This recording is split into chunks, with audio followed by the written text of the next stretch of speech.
नमस्कार, न्यूज मंच देख रहे हैं आप और मैं हूं विशाल वैभव। अभी हमारे साथ बीजेपी ओबीसी प्रवक्ता भूपेंद्र यादव हैं, जो कि अपनी बातों को काफ़ी बेबाकी से रखते हैं और ये एक ऐसे विधानसभा क्षेत्र से भी आते हैं जहां कहीं ना कहीं स्ट्रगल भी वहां बहुत है और हालांकि अपने विधानसभा में काफ़ी सक्रिय भी रहते हैं और हमेशा जनता के दुख दर्द के बीच भी रहते हैं। लेकिन आज जिस तरह से राजनीतिक माहौल बना है और चारा घोटाले को लेकर जिस तरह से एनडीए सरकार एक बार फिर से लालू प्रसाद यादव के फाइल को खोलते हुए उनका पैसा रिकवर करने के प्रयास में है और कहा जा रहा है कि बिहार सरकार ये पैसा को रिकवर करने के चक्कर में है, तो हम जानते हैं कि आखिर चुनावी साल है और क्यों फाइल खोला जा रहा है। सर, चुनाव है और ऐसे में फाइल खोलना कहाँ तक उचित है? सबसे पहले तो मैं आपको बहुत बहुत धन्यवाद कर दूं और पूरे बिहार की जनता को नमस्कार। देखिए, ऐसा है, ये सारी चीज़ें जो है माननीय कोर्ट का आदेश से हो रहा है। इसमें कतई एनडीए गवर्नमेंट का कोई ये नहीं है, इंटरेस्ट नहीं है। हाँ, इतना ज़रूर है कि जीरो टॉलरेंस पर हमारी एनडीए गवर्नमेंट नो कंप्रोमाइज, चाहे वो कोई भी हो, यदि बिहार के रिसोर्स को लूटता है तो उस लूट को रिकवर करने में थोड़ा भी देर नहीं कर पाएगी सरकार, चाहे वो कितना भी बड़ा क्यों नहीं हो। अब रही बात ये माननीय कोर्ट का है, ये झूठ मूठ के ब्लेम कर रहे हैं हमारे आदरणीय लालू प्रसाद जी का परिवार लोग या राजद के लोग, तो ये गलत चीज़ है। वो ना समझी भरा बयान है ये तो 960 करोड़ जो घोटाला किए चारा का, तो अरे भाई, ये तो स्वाभाविक है कि कोई भी चीज़ का आप यदि गमन करते हैं तो ये माननीय कोर्ट का आदेश है कि भाई ठीक है, इनका रिकवरी किया जाए। तो कौन सा बुरा बात है रे भाई? आपके पास तो इतनी संपत्ति है, लाखों करोड़ का है संपत्ति, तो 960 करोड़ जमा करा दीजिए। क्या जरूरत लगी हुई है? 960 करोड़ हमारे आदरणीय लालू परिवार के बारे में एक छोटी सी रकम होती है। तो छोटी सी रकम है सर? छोटी सी रकम है इनके लिए। लालू प्रसाद जी का परिवार जो है वो 1 लाख करोड़ का हो चुका है। शायद आप लोग को मालूम नहीं है, बिहार की जनता को नहीं समझ में आती है, या ये बिहार की पब्लिक डोमेन में ये सारी बातें नहीं रखते हैं। ये कहते हैं कि वोट का राज, छोट का राज, हम गरीब के बेटा है। बैकवर्ड समाज के, दलित समाज के, पिछड़े समाज के भाइयों, देखो हमको लोग प्रताड़ित करता है, लेकिन जानते हैं क्या करते हैं? ये कहते हैं कि धन और धरती बट के रहेगा अपन अपन छोड़ के। तो इनका यही काम है। एगो बंगाली में कहावत है कि आमी भालो तुम्ही भालो, बाकी के गड्ढे में डालो। ये उनकी मंशा है और पूरे बिहार की जनमानस पर इनकी चाल और चरित्र चली गई है। अब जो है जनता इन पर विश्वास करने नहीं जा रहा है। आने वाला 2025 चुनाव में इनको जनता वोट देकर के जवाब देने जा रही है और विपक्ष में भी बैठने के लिए मजबूर हो जाएंगे, आप देख लीजिएगा। लेकिन कहा जा रहा है सर कि चुनाव का समय है और इसको देख के आप लोग जानबूझकर, ये बिहार की एनडीए सरकार जो है जानबूझकर लालू प्रसाद यादव को परेशान कर रही है, खासकर बीजेपी के इशारे पर यह सारा काम किया जा रहा है। अरे भाई, ये चारा घोटाला जो है, शायद आपको मैं बता दूं, या आपको कितना जानकारी है, आज के नौजवान को तो जानकारी नहीं होगा। चारा घोटाला जो है 95 से स्टार्ट हुआ, 97 में जो है ये जेल गए।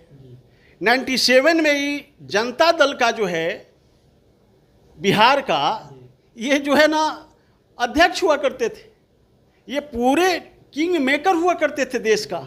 और देवगौड़ा जी की गवर्नमेंट थी, इन्होंने ही भारत का प्रधानमंत्री का ये कहे कि हम किंग मेकर हैं, और किंग मेकर कह करके पूरे देश की जनता के साथ इन्होंने खास करके जदुवंश के साथ छल किया कि मुलायम सिंह यादव जी, हमारे श्रद्धेय युग निर्माण पुरुष मुलायम सिंह यादव जी को प्रधानमंत्री बनना था और सहमति बन गई थी, लेकिन लालू जी ही ने जिद पर अड़ करके वो समझ गए कि जो है ना, जब मुलायम सिंह बन जाएंगे कि नहीं तो देश का उत्थान हो जाएगा। इन्होंने क्या किया कि अंततः उन पर असहमति बना दिए।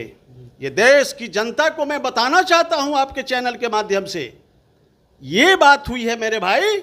ये तो लोगों के साथ जो है ना हमेशा छल प्रपंच भरा जीवन गुजारे हैं। यदि मुलायम सिंह यादव होते देश के प्रधानमंत्री तो उस समय दृश्य कुछ और होता।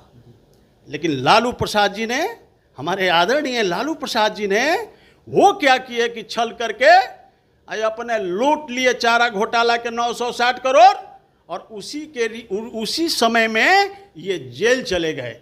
और सजावार किसके सामने हुए, ये भी मैं आपको बता देना चाहता हूं। कांग्रेस रूपी हाफिज कॉलेज को तोड़ करके 1990 में ये गए थे, और हम लोगों का समर्थन से बिहार का मुख्यमंत्री बने।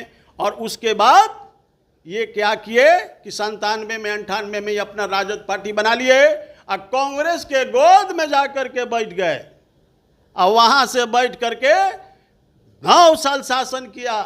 2004 से लेकर के 2010 तक ये जो है रेल मिनिस्टर रहे, और उस रेल मिनिस्ट्री काल में इनकी सजाएं हुई मेरे भाई। कांग्रेस ने इनको सजाएं करवाया। तो यहां एनडीए की कहां से बात आ गई। हमारे आदरणीय नरेंद्र मोदी जी जीरो टॉलरेंस की बात करता है एक पिछड़ा का बेटा। आज पूरे देश में देख लीजिए इतनी भारी विकास हो रही है कि जहां देखिएगा वहीं अमन चैन, पूरे देश तरक्की की ओर बढ़ रहा है। और बिहार भी हमारे आदरणीय नरेंद्र मोदी जी के सानिध्य में, एनडीए के सानिध्य में हमारे आदरणीय नीतीश कुमार जी और हमारे दिलीप जायसवाल जी, बिहार का विराट चौधरी समाट के सब चल करके एक साथ मिल करके बिहार का चौमुखी विकास बहुत जोर शोर से चल रहा है मेरे भाई। और आने वाला 2025 चुनाव में पूरे जो है ना राजद एकदम आंधी में उड़ने जा रहा है। अब राजद की अस्तित्व खत्म होने जा रहा है। सर, एक आखिरी सवाल के साथ समाप्त करेंगे।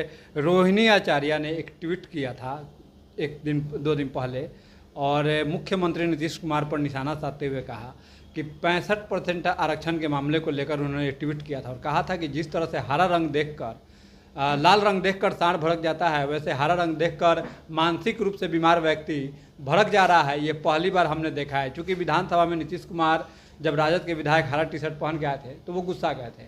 इसको लेकर उन्होंने ट्वीट किया है। कैसे देखते हैं रोहिणी आचार्य की इस तरह के ट्वीट को? कि हमारी बहन आदरणीय रोहिणी आचार्य जी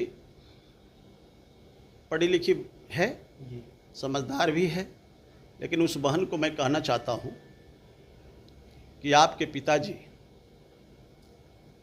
जिस तरह से कह रहे हैं कि हरा कपड़ा देखकर भड़क जाते हैं नीतीश कुमार जी, हमारे आदरणीय नीतीश कुमार जी पिछड़ों का मसीहा रहे हैं।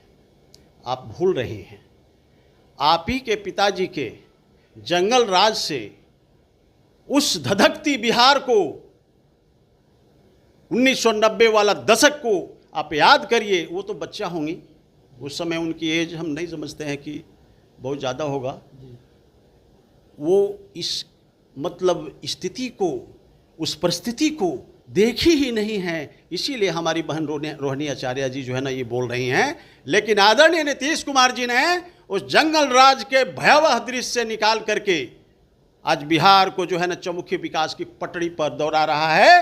तो ये एनडीए का देन है, ये एनडीए के ही सानिध्य में बिहार आज आगे बढ़ रहा है। और रही बात रोहिणी आचार्य जी, अच्छी हैं, हम तो उनको सम्मान करते हैं, लेकिन एक बात हम नया में देख रहे हैं कि राजद परिवार जो है ना वो खाली अब ट्विटर चलाता है। अभी ट्विटर के बीच में ये लोग बंद गया। अब बिहार में ये लोग कहीं पाँव नहीं पसारेंगे और कोई जनता अब इन लोगों को बात में विश्वास करने नहीं जा रहा है। तो देखिए, ये थे हमारे साथ बात करते हुए बीजेपी के वरिष्ठ नेता सह ओबीसी प्रवक्ता भूपेंद्र यादव, जिन्होंने अपनी बातों को बेबाकी से रखते हुए जो एनडीए सरकार पर जो आरोप लगाए जा रहे हैं कि जानबूझकर लालू प्रसाद यादव को फंसाया जा रहा है, उस आरोप का खंडन करते हुए कहा कि जनता जो है इन्हें चुनाव में जवाब देगी। और कहीं ना कहीं ये चारा घोटाला 1995 का जो है कांग्रेस के साथ ही गठबंधन में था। उस समय लालू प्रसाद यादव जेल भी गए थे। तो बने रहिए न्यूज मंच के साथ। न्यूज मंच के लिए राहुल कुमार के साथ विशाल वैभव, पटना।